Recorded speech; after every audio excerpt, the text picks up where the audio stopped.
He Rules Who Can is a 1928 novel serialized, originally in Argosy and published probably, almost 100 years later by its current publisher in a actual novel form. But of course it is by Arthur Gilchrist Brodeur, and it is about he must be bold who would rule, or at least that's a general idea present in the novel. It is about several rulers in history, but let's tackle it here. So Brodeur is a favorite pulp author of mine. His most famous scholarly works include The Art of Beowulf, which is a response to Tolkien's Monsters and the Critics, a lecture that is very famous, and his other most famous scholarly work is his translation of the Prose Edda in 1916, which is almost 40 years before the release of The Art of Beowulf, but since it's so old, you can actually read Brodeur's translation pretty easily accessible, right? It's in the public domain, so... but anyways, that's one reason I like Brodeur, is because he is not just a writer of this entertaining fiction, but he is also a scholar similar to Tolkien in many ways. In fact, they actually both did the same type of scholarly work. You know, they're not like, one's not like a food scientist and the other one like a philologist. They're both actually philologists, which is very interesting and would not happen these days, I don't feel like. But anyways, the book is set in 1038 AD. Harald Sigurdsson of Norway, called Hardrada, who will eventually come to die at Stamford Bridge in England in the watershed year of 1066. But in 1038, he comes to Miklagard, Constantinople. Michael the Moneylender rules, known to history as Michael IV, the Paphlagonian, married to Zoe Porphyrogenita, empress to the last emperor as well, that supposedly died of murder. Michael's elder brother is the ruthless eunuch known as John the Orphanatrophos. And of course, there's the Patriarch of Constantinople, Alexius I, the Studite. So lots of important historical figures for the time period coming into play here, and they will, of course, as you can see, this is mostly dealing with movers and shakers, I guess. So the Varangians themselves, though, as Harold is concerned, they don't like John, who is, again, pretty much the ruler, even though he's technically not the emperor, he's just this eunuch. The Varangians don't like him, though, and they are loyal to their boss, the emperor, and they like the empress as well. Harold himself has spent years in Kiev and the Rus, but has come now for a place with the elite warriors, the Varangians, of course. In fact, he brings 500 men and is offered the leadership of the Norse half of the emperor's bodyguard. Well, I guess Norse is a bit broad of the term here, as there's Englishmen as well in the bodyguard. In fact, in 30 years, it'd be largely Englishmen rather than Norse speakers.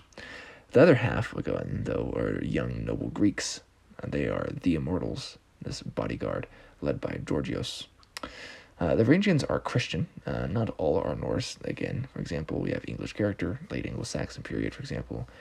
In fact, a generation, again, I'll mention, would largely be English. But here, and earlier, they're mostly Swedes, though Harold himself is not a Swede.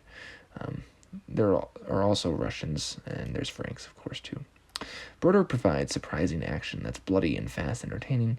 He doesn't really get bogged down in details and the suddenness of it can get the heart pumping, though he does spend plenty of time with politics. Really, the whole story is revolving around politics. I mean, look at the title of the book. Harold strikes a quick impression in the city, though, making friends and foes. For example, he has a confrontation with some immortals, one of the business of Orontides. This is centered around his beautiful slave, Kira. The stakes get up very quickly and the pace becomes steady and surprisingly swift. There's action, politics, intrigue, sense of loyalty, and honor and tradition. The pace and style often feel like a play, not getting too into the characters' heads, but seeing a swift playing out of actions and dialogue. And it's interesting, the pacing is always an interesting thing with Brodeur. I think he's very entertaining to read, and there's stuff I have read by him, whether it's In the Grip of the Minotaur or his Fadit and Sericum stuff. It still retains a lot of that. There is definitely a sense of civilization and barbarism going on in a sort of sword and sorcery sense, sword and sandal sense. The Greeks are conniving and meddlers, be they servant, soldier, emperor, monk, or patriarch. The Northmen are noble, of course, and romanticized, and the Muslims are pretty much just enemies, which is a pretty outdated way of viewing things, but also not super surprising in 1928, I guess. I think this quote from Charles Kingsley describes this vibe you'll get in some Robert E. Howard as well. This is from Kingsley's Hereward the Wake. The richest spots have been generally the soonest conquered, the soonest civilized, and therefore the soonest taken out of the sphere of romance and wild adventure, into that of order and law, hard work and common sense, as well as, too often, into the sphere of slavery, cowardice, luxury, and ignoble greed.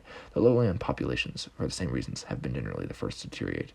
I quote Kingsley somewhat ironically here, because that guy was abhorrent in a lot of his thoughts, but I think that describes at least some of the thoughts here. Though Brodeur is considerably later than Kingsley, but not super far removed. There is some art throughout the book as well, which I imagine was from the magazine it was serialized in, but I'm not sure. I know the cover is from the magazine Argosy originally. There's also a short intro by Howard Andrew Jones, which is actually the reason I read this. Howard recommended it to me personally, and so thanks, Howard. Rest in peace, buddy.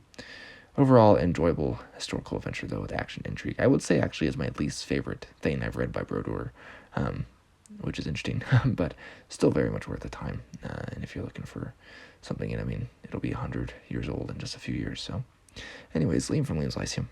I will catch you next time.